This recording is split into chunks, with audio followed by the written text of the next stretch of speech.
gracias a todos ustedes. Hoy tenemos la última sesión en las cuales hemos visto diferentes temas dentro del ámbito del derecho civil y del derecho procesal civil.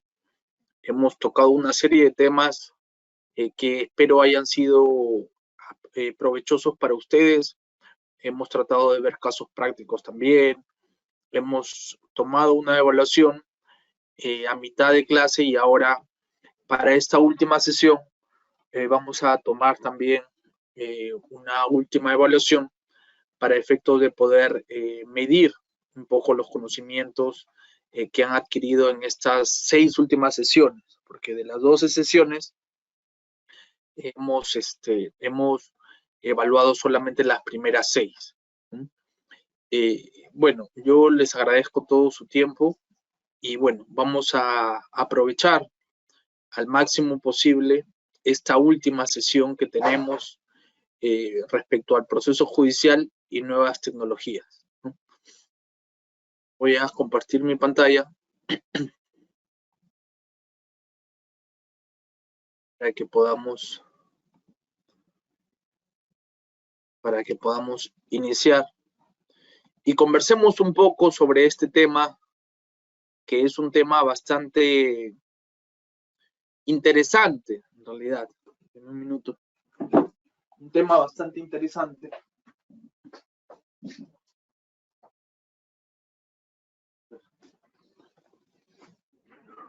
Y un tema bastante retador de cara a lo que puede venir los siguientes años, ¿no? Mientras esperamos, vemos que se van conectando ahí nuestros compañeros, unos más. Somos 60 personas, vamos esperando un poco que vayan ingresando más personas. Pero como les comentaba, el tema a tratar el día de hoy es proceso judicial y nuevas tecnologías. ¿Qué vamos a tratar el día de hoy? Primero vamos a hacer un breve recorrido por las tecnologías que vienen siendo aplicadas en nuestro país, cómo se gestaron, cómo se originaron, cuáles son las plataformas virtuales que tenemos hoy en día respecto a los procesos civiles, ¿no? Cómo se han implementado estas tecnologías, cuál es el estado de las cosas en la actualidad. Vamos a conversar un poco también de las tecnologías en el proceso en general, ya no solamente en el país, ¿no?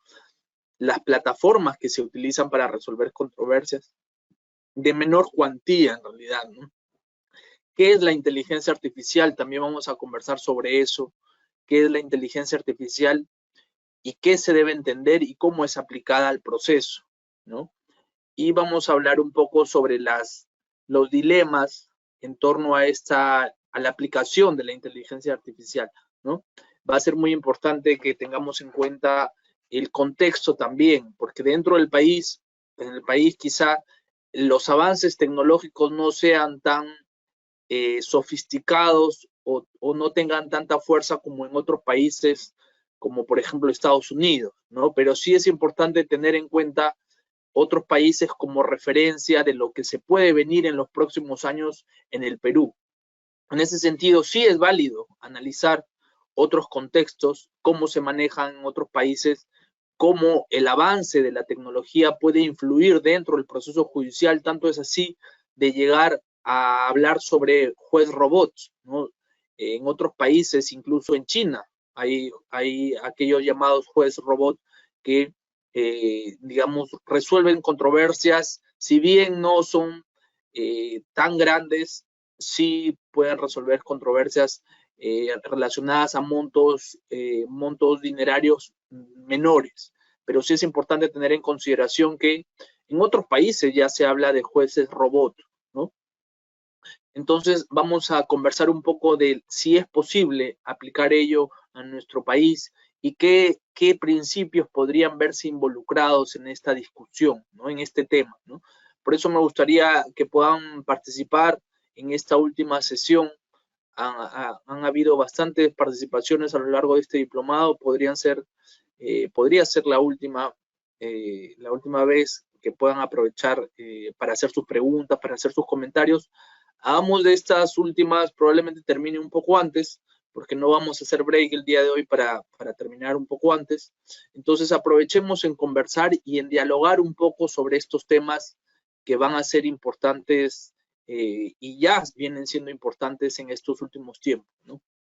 Bueno, sin más preámbulos, vamos a ingresar al tema del día de hoy, ¿no? Primero debemos hablar un poco de la virtualización del proceso, ¿no? Cómo aquí el proceso judicial se ha virtualizado, de qué forma, ¿no? Entonces, aquí podemos ver un punto importante, ¿no? Antes de la pandemia, el proceso en realidad, el proceso judicial civil en el Perú habría sufrido, sí, algunos cambios, ¿no? Existía un proyecto, existía lo que se llama la consulta de expedientes judiciales que se puede hasta ahora realizar a través de una plataforma, ¿no? Nosotros, si queremos saber el estado de un expediente judicial civil o contencioso administrativo o laboral, es decir, que no sea de materia penal, podemos ingresar a la plataforma, a la página web, esta de consulta de expedientes judiciales, y podemos ahí verificar cuáles son, digamos, cuál es el estado, el estatus de determinado proceso judicial. El tema aquí es que no todas las resoluciones están colgadas de forma digital, ¿no? No ha habido, antes de estas últimas modificaciones, quizá un énfasis, como ahora último sí lo hay, en virtualizar el proceso, en digitalizar los procedimientos, el expediente. Sí ha habido proyectos, pero han cobrado mayor fuerza a raíz de la pandemia, ¿no?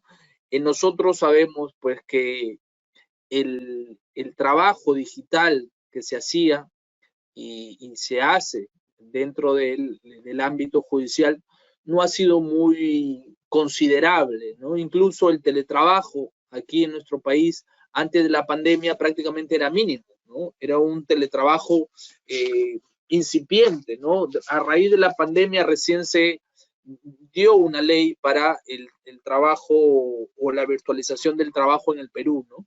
Entonces, sí es importante ese detalle que no es menor, sí es importante resaltar que en el contexto del aislamiento social que fue producto de la crisis sanitaria, se obligó o existió una obligación prácticamente de muchos países de mirar con mayor detenimiento las herramientas virtuales, ¿no? El uso de esas herramientas virtuales, ¿no?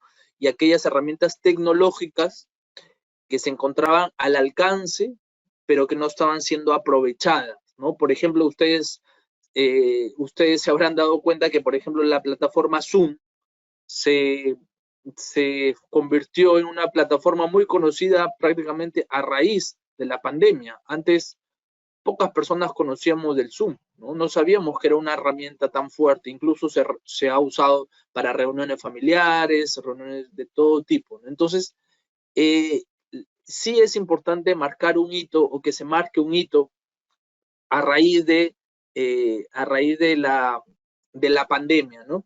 Entonces, por ejemplo, la plataforma Zoom, Skype, ahora que se utiliza Google Meet, Hangout, diversas plataformas, ¿no? Han sido utilizadas y se ha insertado su participación y se ha hecho más evidente a lo largo de los últimos 2 años, ¿no? Incluso dentro del proceso civil, las audiencias, ustedes saben que se realizan por Google Meet, ¿no? Esta plataforma que es de Google, ¿no?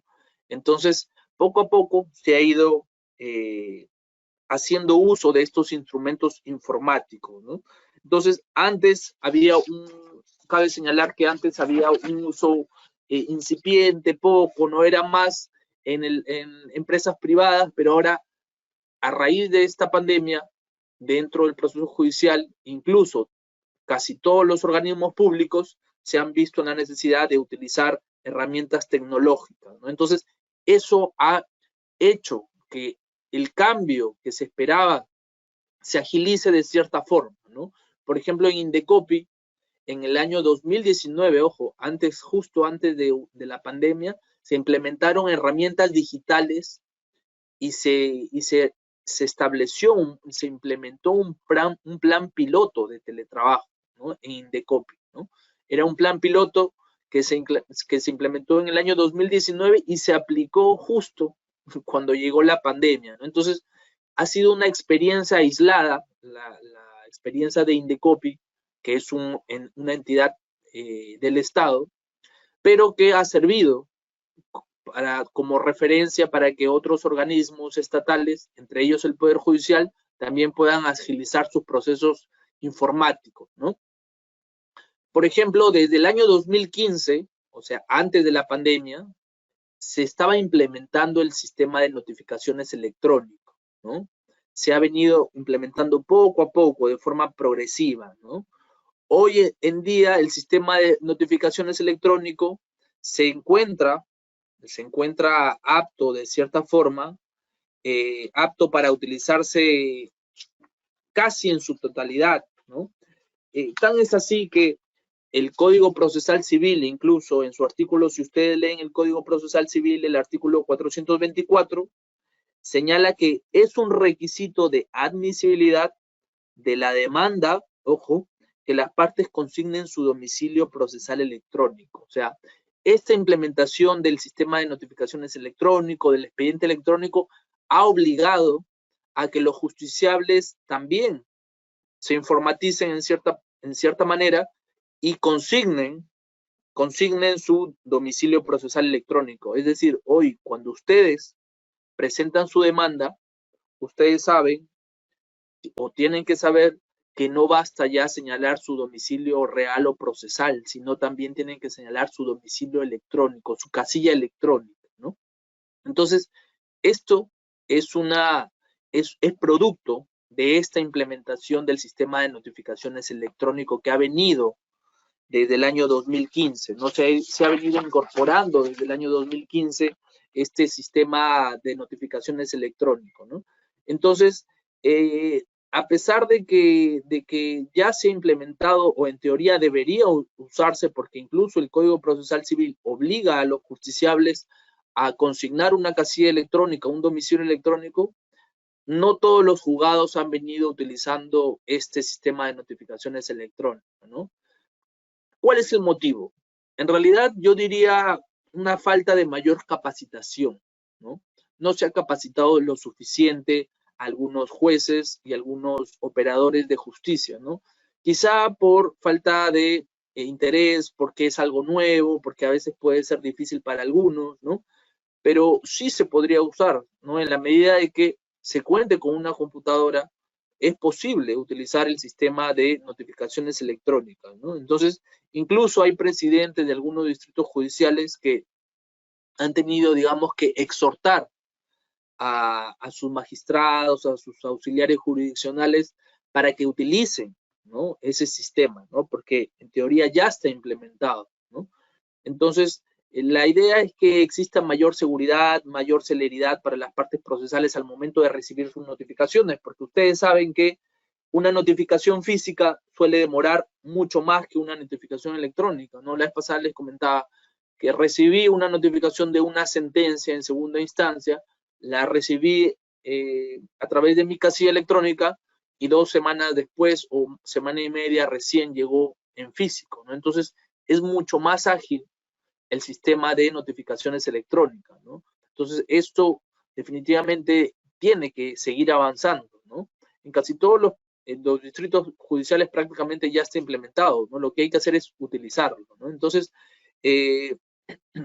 para eso, en enero del 2017 ya, complementándose al sistema de notificaciones electrónico, se implementó o se conformó una comisión de trabajo, el Poder Judicial conformó una comisión de trabajo para implementar lo que se llama ahora el expediente judicial electrónico, ¿no? Ustedes conocen el expediente judicial electrónico, si lo conocen probablemente, ¿no? Y también la mesa de partes electrónica, ¿no? Ustedes habrán presentado sus escritos ahora ya sin necesidad de ir al Poder Judicial, ¿no? Simplemente acceden a la mesa de partes electrónica, consignan sus datos, suben primero la demanda, el escrito, después suben los anexos y después se colocan las tasas judiciales, ¿no? Los códigos, ¿no? Entonces, este esfuerzo ha venido realizándose paulatinamente, ¿no? No es que se haya decidido utilizar recién con la pandemia, sino que se ha acelerado, se ha agilizado de cierta forma, ¿no? Porque como les comentaba, el expediente judicial electrónico era un proyecto desde el año 2017, ¿no? Entonces, incluso la mesa de partes electrónica era un proyecto desde el 2018 se quería implementar, ¿no? Entonces, han habido fases a lo largo de esta implementación, desde luego, ¿no? Han habido fases, han habido mejoras, ¿no? Entonces, la idea es que se implemente paulatinamente el expediente judicial electrónico, ¿no? Ya hay, perdón, ya hay varios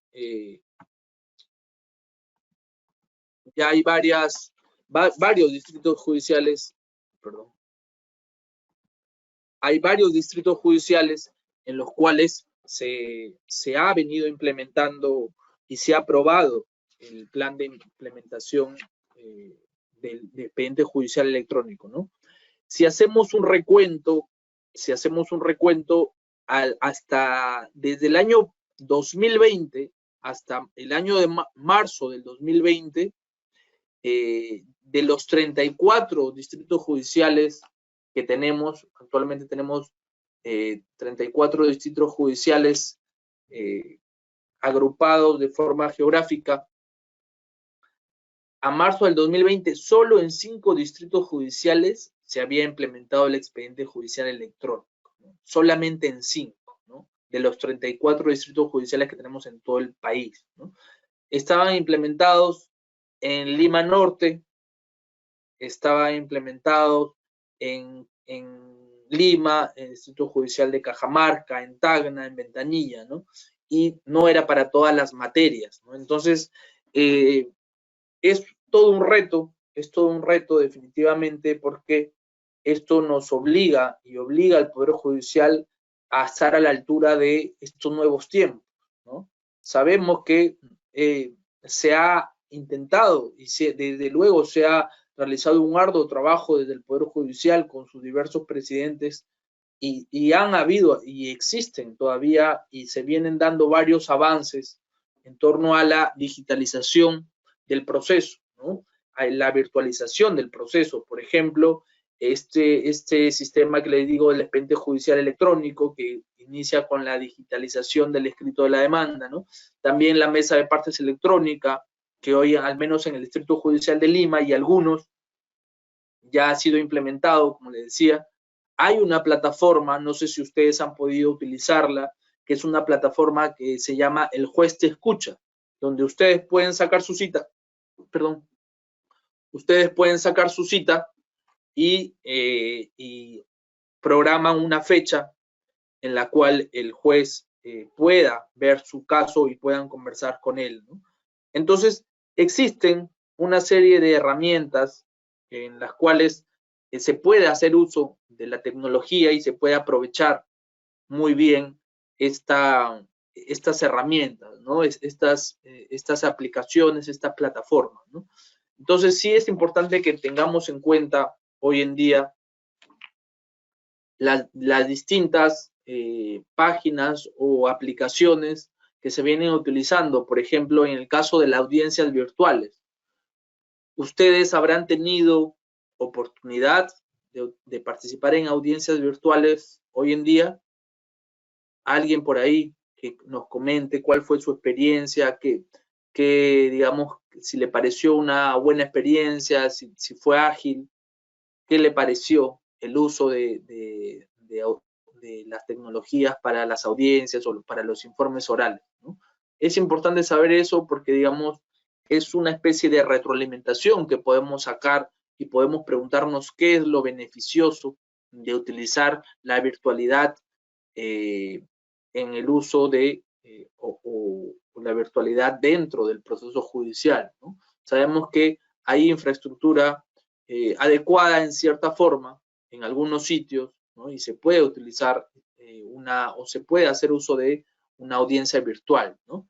Aquí hay algunos temas también, ¿no? Que se señala que podrían colisionar una audiencia virtual con el principio de socialización del proceso, que el juez de repente no se va a dar cuenta de forma adecuada si hay una parte que puede ser menos protegida que la otra, o que el juez, al no estar presencialmente, o sea, al no estar físicamente en la audiencia, simplemente a través de una pantalla, podría quizás resolver de manera deficiente o no óptima, como si estuviese en el lugar, en una sala de audiencia, ¿no? No sé qué ustedes piensan al respecto. ¿Consideran que una audiencia virtual es mejor, es peor que una audiencia física? No sé qué les parece, ¿no? A ver, por ahí dicen virtualmente y es más célere, ¿no? A ver, vamos a ver. Espérenme. Vamos a apagar un ratito mi cámara para ver las preguntas, ¿no?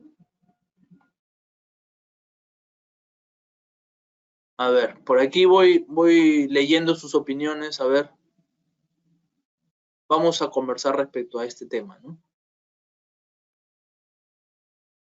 Por ahí dicen, sí, el juez te escucha solo 5 minutos. Bueno, sí, es correcto, te escucha incluso algunos de repente un poco menos, un poco más, y es como todo, ¿no? O sea, tiene sus ventajas y desventajas, ¿no? Eh, uno puede decir que quizás podría ser una ventaja si es que el juez no, está presencialmente con nosotros. Otros pueden decir que da lo mismo que esté de forma presencial o a través de una cámara, ¿no? Por aquí Víctor Hugo nos dice, es una buena opción el tema de las audiencias virtuales porque permite realizar la oralidad virtualmente y es más célere, ¿no? Dice, la virtualidad debe fortalecerse, dice su compañero Franklin, desde ahora en adelante todo debería ser virtual, ¿no? La virtualidad es óptima, es igual a la presencial, particularmente lo veo mejor. Las audiencias virtuales tienen beneficios, pero tienen sus defectos, como son el corte de luz del distrito. En ese caso, ¿qué debe realizar el abogado si está en plena audiencia? El caso del juez te escucha es relativo, muchas veces el juez no se conecta. Afortunadamente no me ha sucedido todavía, pero podría así suceder, ¿no? Ahora, el tema de las audiencias virtuales, les comento, ¿no? El tema de las audiencias virtuales, claro, hay algunos que pueden decir, tiene sus ventajas, ¿no? Pero hay otros problemas que pueden haber en torno a una audiencia virtual. Como dice su compañero por ahí, ¿qué sucede si al abogado se le va la luz, se le va el internet, se le va la red? Entonces, ¿qué podría hacer, ¿no? De hecho, en una audiencia, yo estaba con mi laptop, era una audiencia muy importante, entonces yo había entrado con mi laptop y ya me había pasado en reuniones que había problemas con la red cuando muchos se conectaban, muchas personas se conectaban a la reunión, entonces se saturaba un poco la red, ¿no? Entonces lo que sucedía o lo que solía hacer yo cuando ingresé a algún tipo de audiencia importante era primero ingresar desde mi laptop e ingresar desde mi celular también, ¿no? O tener el link a la mano por si acaso falla mi laptop o la red, ingresar desde mis datos, o sea, con mi red, digamos, con mi línea particular, ¿no? Desde mi celular, ¿no? Y así lo hacía, digamos, para prevenir, ¿no? Me desconectaba, supongamos, por algún motivo en mi laptop, pasaba algo, inmediatamente me conectaba desde mi celular, ¿no? Porque suele pasar, a todos nos ha pasado en algún momento que hemos estado en alguna reunión y se ha ido la señal, ¿no? Y lamentablemente la infraestructura de nuestro país, sobre todo en algunas zonas, no es una infraestructura óptima, no es regular en todos los sitios, ¿no? Ustedes saben que si se van de repente a provincia o un poco más lejos, o si se van muy al norte o muy al sur, de repente la señal no está tan fuerte, ¿no? Entonces tenemos esa deficiencia, ¿no? Pero como tal, independientemente del tema de la infraestructura, la audiencia virtual es muy valiosa, puede servir para agilizar el tema de las audiencias, ¿no? Para agilizar los tiempos, para agilizar los trámites, ¿no? El tema es que, como les decía hace un momento, puede ser puede suceder que alguien diga, pero ¿qué sucede? Yo prefiero que el juez esté en contacto con las partes, en virtud de este principio de mediación que alguna vez comentamos, ¿no? Y que diga que el juez esté en presencia y pueda ver los gestos de las caras de las partes, pueda ver cómo ellos se desenvuelven a lo largo de la audiencia, pueda ver sus gestos, sus manías, sus manos. Eso podría ser un argumento para aquellos que señalan que la audiencia física se debe mantener sobre y debe prevalecer sobre la audiencia virtual, ¿no? Es un tema de discusión, quizás, ¿no? Me gustaría saber un poco sus opiniones. ¿Consideran, más allá del tema de la infraestructura, consideran que una audiencia virtual puede reemplazar a una audiencia física, ¿no? Particularmente considero que sí, que no debería haber ningún problema, como les digo, más allá del tema de infraestructura, la audiencia virtual, si bien el juez no tiene ese contacto directo con las partes, más importante que las partes, a mí me parece que deben ser los medios probatorios que se han aportado, ¿no? Los hechos que se han alegado, los argumentos que se han esgrimido y escuchar a las partes en el debate también, ¿no? Probablemente sea importante quizás esa cercanía, ese contacto, pero no es lo más relevante, ¿no? No es lo principal, ¿no? El juez no resuelve sobre la base de a quién miró o quién vio que de repente por ahí movía la mano, estaba nervioso, no, lo que el juez debe resolver es sobre la base de los medios de prueba aportados, ¿no? Y son de tipo objetivo, ¿no? En su mayoría son de tipo objetivo. Entonces, no debería haber un problema en la virtualización de las audiencias. Debería desarrollarse sin ningún problema y sin temor a que siga siendo así, ¿no? Porque incluso hoy en día que ya se ha, digamos, abierto un poco más el espacio público, aún siguen habiendo audiencias virtuales, ¿no? Yo he tenido informes orales, audiencias y seguramente ustedes también, en las que la virtualidad ha jugado un papel decisivo, porque yo he tenido una audiencia a las 10 de la mañana y después a las 11 de la mañana y de repente a las 2, ¿no? Entonces, la virtualidad facilita que un abogado pueda estar en varias audiencias casi prácticamente seguidas, ¿no? Esa sí es una ventaja en cuestiones de dinero y tiempo, ¿no? En cuestiones de dinero y tiempo es una ventaja muy grande, ¿no? Para el abogado hoy en día, ¿no?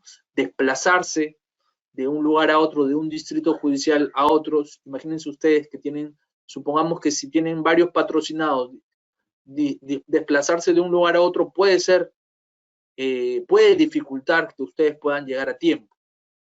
Entonces, por eso sí es importante, y aquí tenemos otra de las ventajas de las audiencias virtuales, ¿no? A ver, no sé si tienen alguna pregunta más, sino para pasar. A ver, nos dicen aquí, para poder escucharlos o leerlos, mejor dicho, a todos. Audiencias virtuales, en el caso del juez te escucha, para eso resolver el problema, a veces se da en la inmediación con la prueba, pero se irá resolviendo seguro poco a poco. También, presido, no solo se tendría que garantizar la conexión, ¿no? Dice compañera Dora, claro, sí, correcto. O sea, el tema es la conexión, ¿no? A veces han habido, todos creo que hemos tenido problemas en la conexión, ¿no? También nos señalan, ¿no? La virtualidad debe fortalecerse, ¿no? Desde ahora en adelante todo debería ser virtual. Nos dicen, el problema se da en la inmediación con la prueba, ¿no? Claro, esa es una importante observación que hace su compañero Joseph. Claro, o sea, ¿qué sucede dentro del debate, esta cercanía del juez con el medio de prueba, ¿no? Habría primero que ver de qué medio de prueba estamos hablando. Si estamos hablando de un medio de prueba que sea un documento, supongamos. En ese caso es mucho más sencillo, ¿no? Si estamos hablando de un informe pericial, este informe pericial finalmente se traslada a un documento, a un informe pericial justamente, ¿no? Entonces, el juez va a poder analizar el medio de prueba, quizás no en una sala de audiencias, pero de repente sí en la cercanía que tenga en el expediente, ya sea físico, porque se lo ha llevado a su casa, o ha impreso el expediente electrónico, o que simplemente vea los autos que están, o los actuados que están de forma digital. Entonces, aquí sí es importante ver un poco cómo el juez puede utilizar esas herramientas, ¿no? Digitales para favorecer que pueda tener conocimiento real de los hechos, ¿no? Una pregunta, ¿qué sucede cuando las audiencias son a la misma hora y día y el abogado está personado en ambos procesos? Es algo difícil, pero ocurre. Sí, de hecho ocurre, ¿no? Se programan audiencias en la misma hora y el mismo día, ¿no? Entonces ahí lo que hay que pedir es simplemente una reprogramación, ¿no? En casos penales, por ejemplo, estos muy seguidos, ¿no? Se pueden reprogramar, ¿no? Hay incluso en el tema civil, hay audiencias únicas, ¿no? O sea, hay audiencias únicas, por ejemplo, en los casos de obligación de dar suma de dinero. Si el juez cita a una audiencia y cualquiera de las partes o la parte interesada falta, el proceso concluye, ¿no? En los casos de obligación de dar suma de dinero. Entonces, aquí sí es importante que podamos tener la resolución o podamos visualizar la resolución con tiempo y podamos solicitar una reprogramación en todo caso por temas de fuerza mayor, ¿no? Correcto, estoy de acuerdo con su compañera Dora, ¿no? Debe ser vinculado con Gmail, que es el que se usa para tener un celular hoy en día. Sí, o sea, las herramientas tecnológicas, afortunadamente estamos familiarizándonos más a raíz de el uso que se ha venido incrementando, como les decía, a raíz de la pandemia, pero sí es, digamos, idóneo, sería ideal que este avance continúe, ¿no? Que no retrocedamos, ¿no? Que no dejemos esta virtualidad pasar simplemente por un momento al cual nos hemos visto obligados a raíz de la pandemia y después volvamos otra vez a la presencialidad fría que teníamos antes de esta situación, ¿no? Y yo considero particularmente que las audiencias deberían ser presenciales, volver a la presencialidad solamente cuando sea necesario, ¿no? Cuando el caso quizá lo amerite, ¿no? Por ahora yo no tengo ningún problema, no he notado ningún problema en las audiencias virtuales, salvo los temas de conexión, de conectividad. Eso sí debería ser algo a tomarse en cuenta, ¿no? Sigamos avanzando. A ver, entonces ya hemos conversado un poco sobre la situación, cómo es el estado de las cosas en el Perú, ¿no? Cómo es el estado de las cosas en la actualidad, ¿no? Nosotros sabemos que en nuestro país hay mucho todavía por recorrer, hay mucho trecho, hay mucho camino. Sin embargo, esto no debe desanimarnos y al contrario, ¿no? Debemos seguir y debemos tener como referencia otros países, ¿no? En los cuales se viene utilizando la inteligencia artificial y la tecnología, ¿no? En la actualidad, nosotros podemos hablar de inteligencia artificial de diversas formas, ¿no? La inteligencia artificial no solamente está en aquel robot que ustedes ven que puede hablar o imitar a un humano, ¿no? La inteligencia artificial está desde los aparatos electrónicos que ustedes tienen en su casa, ¿no? Que pueden programar una lavadora para que pueda, terminando de lavar, pueda secar la ropa. Entonces, hay algoritmos que se usan día a día, que las máquinas usan día a día y que son denominadas inteligencia artificial, ¿no?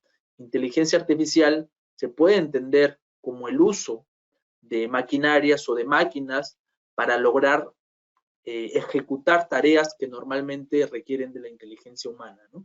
Es una especie de simulación de la inteligencia y del razonamiento humano que son utilizados diariamente en nuestro día a día, ¿no? En todo momento nosotros nos topamos con inteligencia artificial. Probablemente no nos hayamos puesto a pensar mucho o a mirar si realmente es inteligencia artificial, pero está en el día a día, en su ordenador ahorita, en las aplicaciones que usan para pedir, para realizar comida por delivery, pedidos, ¿no?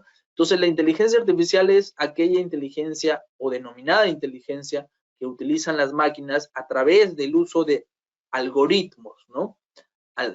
Algoritmos puede entenderse como aquellas ecuaciones, si es que se da determinado supuesto, se va a tener un resultado, ¿no? Si ustedes programan una lavadora, le ponen 5 minutos de lavado, 10 de secado, entonces van a utilizar condicionantes para que se cumplan. Si se dan o si eligen esta función, la máquina va a hacer su trabajo y va a poder ejecutar las tareas que ustedes necesiten, ¿no? Entonces, la inteligencia artificial existe hoy en día y es algo real, es algo que se ha plasmado, que se encuentra plasmado, ¿no? En los últimos años ha tomado bastante fuerza la relación entre inteligencia artificial y proceso judicial, ¿no? Y siguen habiendo eventos, ¿no? Se habla cada vez más de la digitalización de la abogacía, de nuevas formas de resolución de conflictos, de disputas, a través de mecanismos informáticos. Entonces, eso hoy todo abogado debe conocer, ¿no? Es importante que ustedes estén al día, si bien no pueden hacer o no uso de esas tecnologías, sí es importante que sepan que existen, ¿no? Un abogado que no está al día o que no sabe o que no tiene conocimiento de aquellas herramientas tecnológicas puede pasar lamentablemente a ser un abogado obsoleto, ¿no? Y eso no es lo que queremos, ¿no? Es importante que sepamos que existen mecanismos informáticos, incluso si ustedes trabajan en empresas o en cualquier otra entidad, sabrán que hay plataformas para poder identificar qué procesos judiciales tenemos, cuántos procesos judiciales tenemos, cuáles son los resultados, sacar